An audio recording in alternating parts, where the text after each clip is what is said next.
America tariff వేసిందనో, ట్రంప్కి మన మీద కోపం వచ్చిందనో మన ఇండియా రాత్రికి రాత్రే మారిపోయి వాళ్ళు చెప్పినట్టు వినాల్సిందేనా?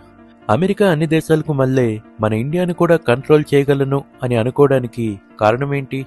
అసలు ఈ ఇండియా అమెరికా గొడవ ఎలా మొదలైంది? అమెరికా ఇండియాని ఎందుకు టార్గెట్ చేస్తోంది? ఇద్దరిలో ఎవరు కరెక్ట్? ఈ ప్రశ్నలన్నిటికీ సమాధానం ఈ వీడియోలో. ముందు ట్రంప్ ఇండియాని టార్గెట్ చేసి ఆయన చేసిన ట్వీట్స్ ను, పోస్టులను చూద్దాం. ఇండియా రష్యా దగ్గర క్రూడ్ ఆయిల్ కొని రష్యా మరియు యుక్రెయిన్ వార్ కి ఫండింగ్ చేస్తోందని, ఇండియా ప్రపంచంలోనే ఎక్కువ టారిఫ్స్ విధించే కంట్రీస్ లో ఒకటని, ఇండియాది డెడ్ ఎకనామీ అని, ఇవి ట్రంప్ ఇండియా మీద చేసిన అభియోగాలు. అయితే ఇండియా టారిఫ్స్ ను ఈ మధ్య పెంచిందా? రష్యన్ ఆయిల్ ను మనం ఈ మధ్య కొంటున్నామా?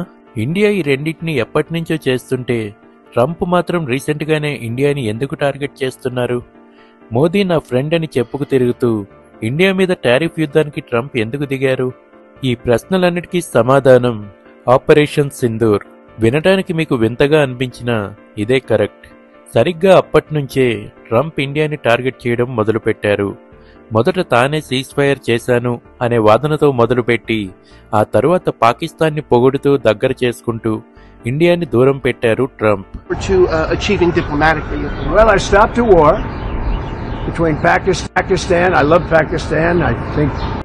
ఆపరేషన్ సింధూర్లో ఇండియా వల్ల పాకిస్తాన్కి ఎంత నష్టం జరిగిందో తెలియదు గాని అమెరికాకు మాత్రం బాగా నష్టం జరిగింది.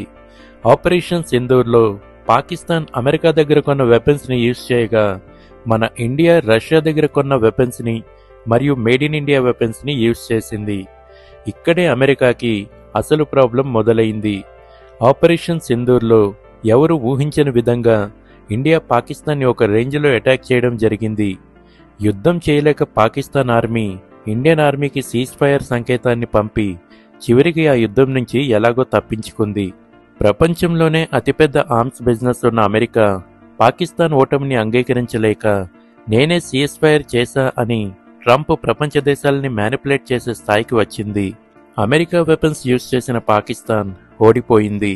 రష్యా వెపన్స్ యూజ్ చేసిన ఇండియా గెలిచింది. ఈ ఒక్క పాయింటే ఇప్పుడు అమెరికాని ఇండియాకు అగెనెస్ట్ గా మార్చింది.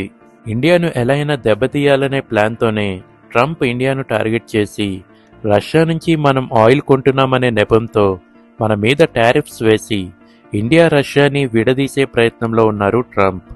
ప్రపంచ దేశాలను ఐసోలేట్ చేసి ఏ దేశానికి ఇంకో దేశంతో సంబంధం లేకుండా చేసి చివరికి అందరూ అమెరికా మీదే ఆధారపడాలి అనేది ట్రంప్ లేక అమెరికా యొక్క ఉద్దేశం. తన వెపన్స్ బిజినెస్ ని సేవ్ చేసుకోవడానికి ఇండియాను వీక్ చేసి పాకిస్తాన్కి హెల్ప్ చేసి మళ్లీ పాకిస్తాన్ని ఇండియా మీదకు పంపినా పంపొచ్చు. పాకిస్తాన్ మిలిటరీ చీఫ్ అయిన అసీం మున్నీర్తో లంచ్ చేయటం, ఇండియా మీద టారిఫ్స్ విధించడం, పాకిస్తాన్ ఆయిల్ రిజర్వ్స్ ని డెవలప్ చేస్తామని చెప్పటం, ఇవన్నీ ఇండియాకి వ్యతిరేకంగా పాకిస్తాన్కి బలాన్ని చేకూర్చేలా ట్రంప్ చేస్తున్న పన్నాగాలు. ఏదో ఒక రోజు పాకిస్తాన్ ఇండియాకు క్రూడ్ ఆయిల్ ను అమ్మే పరిస్థితి రావచ్చేమోనని ట్రంప్ చేసిన జోక్కి ఇదే నా సమాధానం. మన బ్రిక్స్ కంట్రీస్ అన్నీ కలిసి ఏదో ఒక రోజు యుఎస్ డాలర్ను పడగొట్టి అమెరికాను వాళ్ల ప్లేస్లో వాళ్ళను ఉంచే రోజు రావాలని మనస్ఫూర్తిగా కోరుకుంటూ